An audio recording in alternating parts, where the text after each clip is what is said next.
Eating disorders leads to suicide rate. It's 75% higher than alcohol abuse. And this is why I'm saying, where's the money for this? Where's the grant money? Where's the education on this? Why aren't we making sure that all schools are covering this just as much? And another stat that I don't have in there, out of all mental illnesses, eating disorders has the highest mortality rate. It's up to 20%.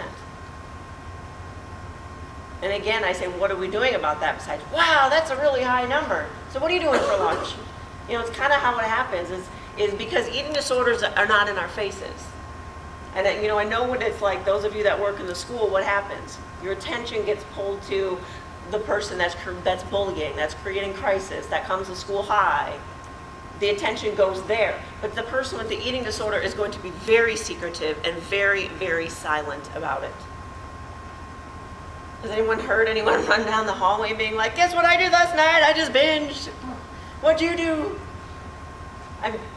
They do everything to hide it. I knew of this woman, she had an eating disorder for 13 years. Her husband and her children did not know for 13 years. Just before this presentation, I was reading an article about another therapist was saying that you have to know what the causes and the signs are. The people you work with have to know how to look for it, because otherwise you won't see it. Those in your schools need to know. I've talked to way too many principals that are like, oh, we don't have that problem at our school. Really? Have you walked in your halls? Have you asked any questions? Because they're there. You have to know how to spot. So again, prevention is part of the issue. Just a few stats. I've got quite a few, but I don't want to take too much time to go into those. But I want you to understand the huge rates of those that have eating disorders. 24 million in the US have an eating disorder that includes all three of them, anorexia, bulimia, and binge eating. 70 million worldwide.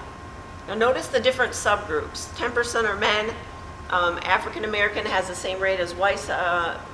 Hispanic and Asians have more body dissatisfaction.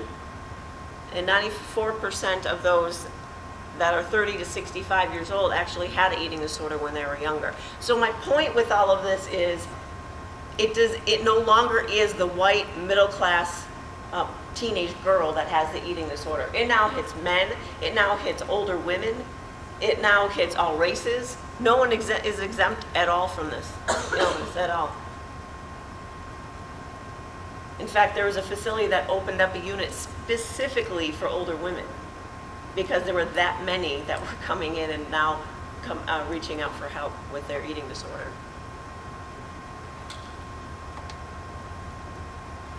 Since the 1950s, eating disorders have increased 36% every 5 years. Again, that's alarming.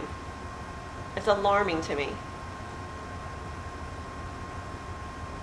This just shows the youngness of it. 42% of first and third graders want to be thinner.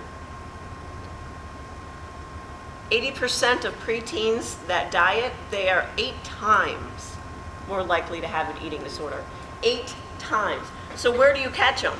Based on that statistic, what are your thoughts? You catch them when they diet. I know when I was young, when we had drug education, they would always say that, smoking leads to other types of drugs, and marijuana is usually the gateway drug to the higher use of drugs. Well, guess what it is for eating disorders? Dieting. I don't care if you're overweight. I don't care if you're average weight and want to be thinner. I don't care if you're underweight. It doesn't matter. It all starts there. I have yet to meet a person that has an eating disorder that did not first diet. But what happens in our culture is what? Does anyone go, oh, you're on a diet? Ooh, that's not good. What do we say? Really? Is it working? What diet are you on? So it's now become a norm for us. Dieting is a norm. So, of course, when you think of that as a norm, you're not going to go, yeah, that's probably not healthy that 15-year-old is dieting. Even if she is overweight, you'll probably encourage it. And it's still not okay to be honest. What language should you use then? I use health. Eating? I'm sorry? Healthy eating? Healthy feeling, healthy eating, healthy living, period. When I use the same framework, which you'll see in a bit, for those that are anorexic and those that binge eat. And even though they, compared to society standard, they quote unquote should lose weight, I still will say, let's focus on health, not the number. Because that will always set up the fail. Not good enough. Oh, I'm just gonna give up. So I talk a lot about how does it feel in your body.